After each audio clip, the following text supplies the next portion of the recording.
রাউজানে এক বিএনপি কর্মীর বসতঘরে হামলা করে আসবাবপত্র সহ প্রয়োজনীয় জিনিসপত্র ভাঙচুর ও টাকা সহ স্বর্ণের চেন লুটের অভিযোগ পাওয়া গেছে। ঘটনাটি ঘটেছে রাউজান উপজেলার হলদিয়া ইউনিয়নের ৪ নম্বর ওয়ার্ডের হলদিয়া চিন্নি বটল এলাকায়। এই ঘটনায় বুধবার ১ জানুয়ারি রাউজান থানায় লিখিত অভিযোগ দিয়েছেন ভুক্তভোগী আলমগীর হোসেনের ছেলে মোহাম্মদ ইউসুফ। রাউজান থানায় দেওয়া অভিযোগ সূত্রে জানা যায়, ৩১ ডিসেম্বর রাতে ৫ থেকে ৬টি মামলার আসামি স্থানীয় হাবিবুর বশরের ছেলে মোহাম্মদ রাশেদের নেতৃত্বে ১০ থেকে ১২ জন দুষ্কৃতিকারী ঘরে প্রবেশ করে ব্যাপক ভাঙচুর চালিয়ে আসবাবপত্র, ফ্রিজ সহ প্রয়োজনীয় জিনিসপত্র ভাঙচুর করে। এতে ক্ষতি হয় অন্তত ২ লাখ টাকা। মারধর করে ৩৫,০০০ টাকা দামের একটি স্বর্ণের চেন ছিনিয়ে নেওয়া এবং একটি এনজিও সংস্থা থেকে উত্তোলনকৃত কিস্তির ৩০,০০০ টাকা লুট করা হয় বলে দাবি গৃহবধূ হালিমা আক্তারের। দৌড়াতে আসলাম আর জামাই আসলাম হুসালাই হাজি নাই। তারপরে তারে ডেক্কা মারি আর ঘরে ঢুকি আর গলাতে একখান চেং আছিল এনলে ফেলে লই আরে মাইদের গজি আর নির্যাতন করতে চাই এন্ডা মে ফল আরে সুরা লই। তারপরে এন্ডা গরম মিদের কিছু না লাগে বেকিং বাংসুর গজি আর জামাইরে যাতে না পায় এন্ডা গরম জিনিস কিছু না লাগে আর জামাই কিস্তু লই টিয়া লই যায় ঘরে চুলো ঘর বান্ধি পারলে এখন বিছানার তলে টিয়াই লাগি কিস্তু চোরাইরে টিয়াই নি তারা যাতে সামনে লাগে এটা কিছু না লাগে ৩০,০০০ টাকা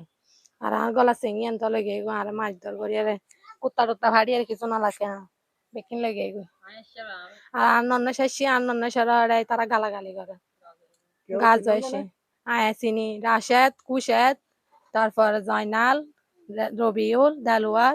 রুবেল মুশেদ তার ফুয়া আর তার শালা সন্দিল এরা এসে যায়। তারা জামাই যাতে নাই এখন মেফা মানুষই তারা তো ঘরত দুহানো দহানো আসলে তারা আরো হয়ে বাদ দিতুন যাবি পাইতো এখনই তারা ন যায় ভারতুন আর এর গরমের দ্বারা হামলা করছি আর জামাই যাতে নাই তারা মেফা মানুষের কি হতা হইব এখন আর মাছ ধর করছি আর গলাতুন সিঙিয়ে লেগে গই। প্রত্যক্ষদর্শী মোহাম্মদ সেলিম বলেন, ওই দেখুন মনে করো আর এই সন্ধ্যের সময় দোয়ান নামিনি তো হঠাৎ দেখি দি লাশের মোটরসাইকেলের আসির সাইড দিয়ার পরে সাইড দিয়ে ৪-৫ জন আছে সাইড দিয়ে করে গরম দায়েরা মানে বাংসুর করে দিলে দেখা যায় বুঝো। তারপরে এই করে গরম দিয়ে এই মানারা তোয়ার মারি বললাই কি ঘটনা হইন আরে কিলে তোর আরা দেই দি কুয়াশা দেই দিয়ে টাল পড়লি আইরে বুঝো না বাংসুর করে মারিলে করে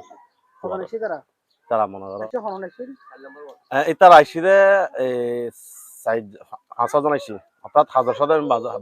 সামনে হাজার সদর আছে হাজার সদর পয়সা দিব তারপর লাস্ট আছে লাস্টের পাতা আইসি দিব লাস্টের বাড়ি দিন দিয়ে মাথা ৪ নম্বর ওয়ার্ডে অর্থাৎ সাইড দিয়ে আর আজিনে বাইরের সময় দেখি দিয়ে পয়সা লই রায়ের মানে কি মনারা তো আর মারি বললাই এত প্রায় ৮টার হাসাইছ দে তুই আরা দেখি দে নিজেকে বিএনপি কর্মী পরিচয় দিয়ে ভুক্তভোগী আলমগীর হোসেন বলেন, আসিলাম আর মিটিং করতে আসিলাম মিটিং করতে বেলসাবের আসিলাম বেলসার ঘরত এখন এরা যার ঘর বাড়ি ভাঙ্গিয়া যায় আবার মিটিং করতে অবস্থিত নাই খবর ব্যাকরণ সঠিকভাবে করি না পারি এখন ঘরত আইসি রাইতো ১২-১টা বাজে আই দেখি যে আর ঘরের পরিস্থিতি আই আর কি এখন মানে সন্তান আছি রাশেদ তারপর রাশেদের আলা ৩ জন ওই কাজল সদর হওয়া বলে ২ জন কিন্তু আই তো নোয়াছিলাম আই দিন খবর পাই দিন লই ইয়ান তারপরে ফুয়াশা আসারি ইতার ফুয়াশা আয়া হামলা করছি। এদিকে হামলার ঘটনায় জড়িত থাকার ঘটনাটি মিথ্যা বলে দাবি করেছেন অভিযুক্ত মোহাম্মদ রাশেদ। এগুলা মিথ্যা, এগুলা হচ্ছে যে ওর ছেলে ওই আওয়ামী লীগ করে, ওর ছেলে আওয়ামী লীগ করতো, ওর ছেলে আজকে থেকে ২ দিন আগে বাড়িতে আসছে। হ্যাঁ বাড়িতে আসছে আর ওনার ছেলে আমার একটা ক্ষতি করে গেছে যে মানে আমার একটা অস্ত্র মামলা দিছে যেহেতু এদের সরকার যে টাইমে ক্ষমতা ছিল। হ্যাঁ সরকার যখন পতন হয়েছে এর দায়িত্ব পালাইছে আজকে থেকে ২ দিন আগে বাড়িতে আসছে।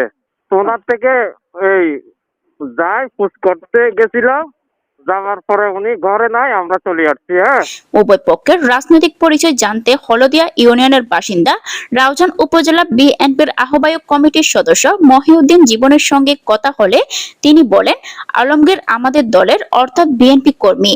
অন্যদিকে রাশেদ আগে আওয়ামী লীগের রাজনীতি করতেন, শুনেছি এখন বিএনপিতে যোগদানের চেষ্টা করছেন। লিখিত অভিযোগ পাওয়ার কথা স্বীকার করে ঘটনার বিষয়ে তদন্ত করা হচ্ছে বলে জানিয়েছেন রাউজান থানাধীন চিকদাইর পুলিশ ফাঁড়ির উপপরিদর্শক SI বাহার উদ্দিন।